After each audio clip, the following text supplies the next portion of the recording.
The story of the Wife of Bath takes place in the time of King Arthur, where there is no more fairies or cool creatures on the streets, but there are knights and friars and other possible bad things.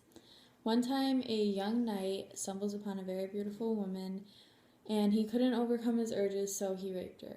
When the court found out, they wanted to execute and kill him, but the queen stood up and gave him one more chance to save his life.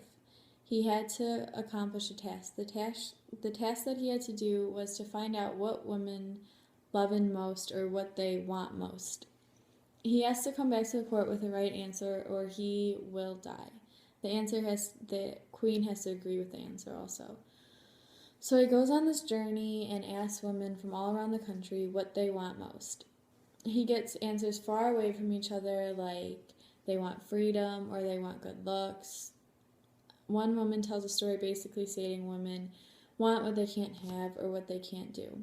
He never finds an answer he thinks is right until he runs into an ugly old woman in the woods.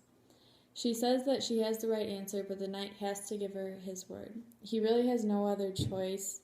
It's either that or he goes back to the courts and dies anyways. So he gives her his word, and they both head back to court. The knight tells the court that what women want most is to be in charge of their lovers, quoting it from the old woman. The queen agrees with this, so he doesn't have to die. But now what the old woman really wants from him was to get married. He first off says no, but he promised her his word, so he has to go through with it. They were talking in bed one night after they got married, and the old woman said, "Why does it matter what we were born into, or how much money we have, or what I look like?" And then gave him a choice. The choices were to either have a young, beautiful, but not faithful wife, or the other choice was to have an old, ugly, or faithful wife like her.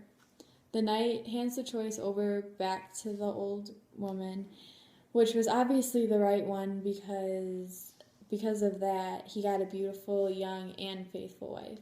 So, the moral I got from the story was to make the right decisions.